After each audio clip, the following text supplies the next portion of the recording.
I'm here to talk about success. Let me get right away to the first rule of success. The first rule of success is to have a vision.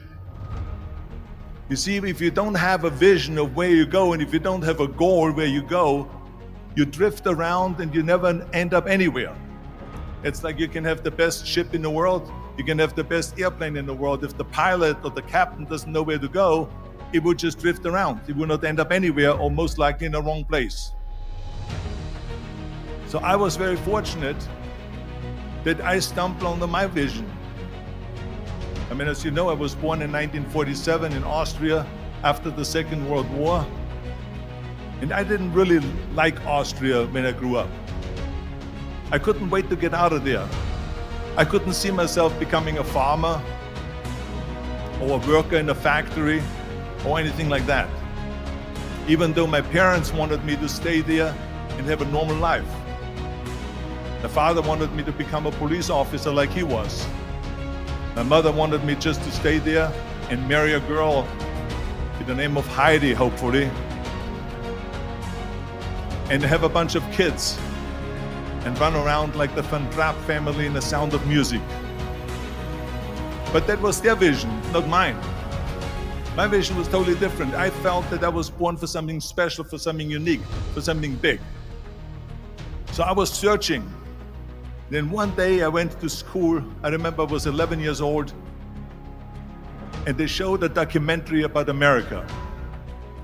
And there they showed in this documentary the huge skyscrapers, the high-rises, the huge bridges, the 6-lane freeways, the huge cars with the wings sticking out, and all of this stuff. And I said to myself, that's where I want to be. I don't want to be around here with these little farmhouses and these little buildings and everything is old. I want to be in America. But now the question was just, how do you get to America? In those days, it was a very expensive trip. It's not like today. So again, I was very fortunate that one day after school, I walked by a store in Graz, which was called Brühl. And it was the only store that really sold kind of American stuff.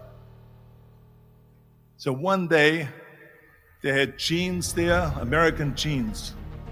And then they had the Bullwalker. And then they had an expander and some barbells and some dumbbells and an exercise bench in the window. So I went inside and I looked around and I looked at this stuff, and then I saw a magazine. I saw a bodybuilding magazine that had Reg Park on the cover. Reg Park was then a 3-time Mr. Universe. And I saw him on the big screen as Hercules. And on the cover it said, how Reg Park, Mr. Universe, became the Hercules star. That's what the cover story was all about. So I looked at the cover and I said to myself, I got to get this magazine. So I bought the magazine, I took it home and I read it over and over from the front page to the back. It had everything in there, how he trained, how he was working out in Leeds, England, in a factory town, how he worked out every day for 3-4 hours and became the strongest man of Europe, and how he won Mr. Europe and Mr. Great Britain, and then eventually Mr. Universe, and how he won the second Mr. Universe and the third Mr. Universe, and how he was discovered to play the starring role in Hercules. I read that and I said to myself, wow, this is the blueprint for my life. This is exactly what I want to do. I want to become a bodybuilding champion just like Reg Park. I want to get into movies just like Reg Park. And I want to make millions of dollars and be rich and famous just like Reg Park.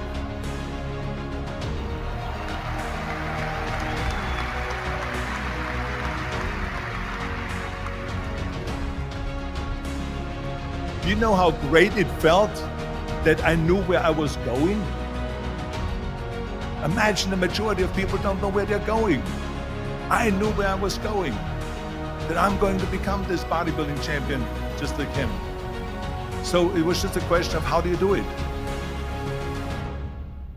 I was so relieved because when you have a goal, when you have a vision, everything becomes easy.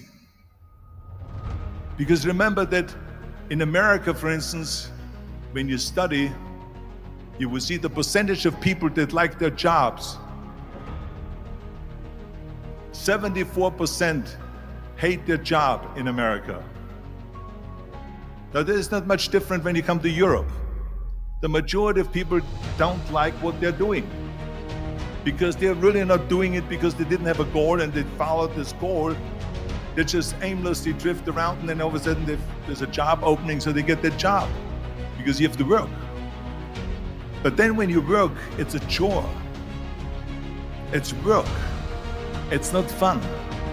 So if you think about, only a quarter of the people really enjoy what they're doing in life. That is unbelievable if you think about it. So I felt so blessed that I knew what I was doing. It's like a medical student that studies and knows he wants to become a doctor. You know where to go. So I knew where to go. So people always ask me, when they saw me in the gym in the pumping iron days, they say, why is it that you're working out so hard? 5 hours a day, 6 hours a day, and you have always a smile on your face. The others are working out just as hard as you do, and they look sour in the face. Why is that? And I told people all the time, I said, because to me, I'm shooting for a goal. In front of me is the Mr. Universe title. So every rep that I do gets me closer to accomplishing that goal, to make this goal, this vision, turn into reality. Every single set that I do, every repetition, every weight that I lift will get me a step closer to turn this goal into reality. So I couldn't wait to do another 500-pound squat. I couldn't wait to do another 500-pound bench press. I couldn't wait to do another 2,000 reps of sit-ups. I couldn't wait for the next exercise, for the next half hour of posing and all the kind of things that you have to do to be a champion.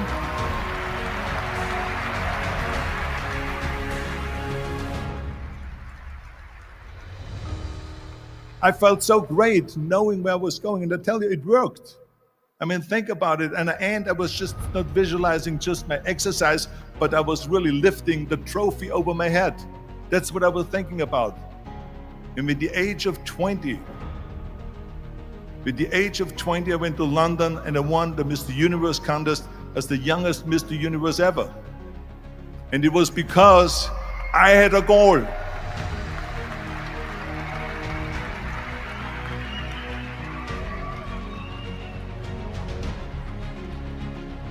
And this is no different than anything else, what I'm talking about. This is not just about bodybuilding. It was the same in acting. I remember when I was doing Conan the Barbarian. I was crawling on the rocks with a sword in my arm, crawling on all four. And of course, being that it's Conan, I didn't have clothes on or anything like that, right? So it was kind of, my knees were bare, my elbows were bare and everything else. I'm crawling on the rocks. So after 10 takes, my elbows were bleeding and my knees were bleeding. And the director came to me and he said, Arnold, I'm so sorry that you have to go through this, but we need one more take, a close-up of you crawling with the sword towards the camera. Can you handle one more take? And I said to him, I don't know what you're talking about. He says, I'm totally fine. He says, but you're bleeding. I said, because I don't feel it, because I can visualize what the scene will look like in a film. And I'm so excited about this scene.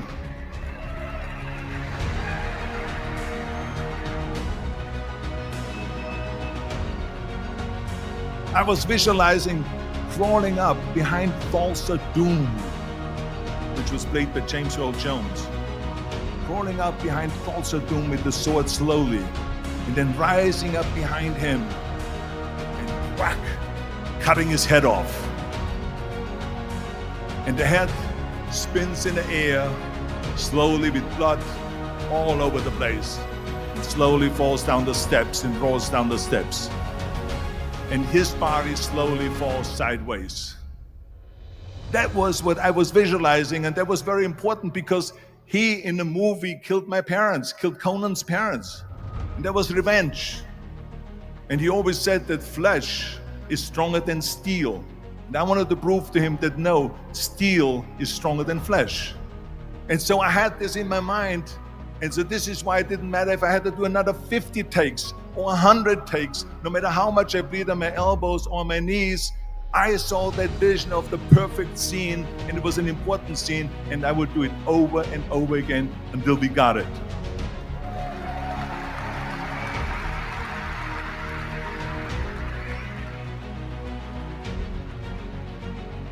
And the same thing is also in politics.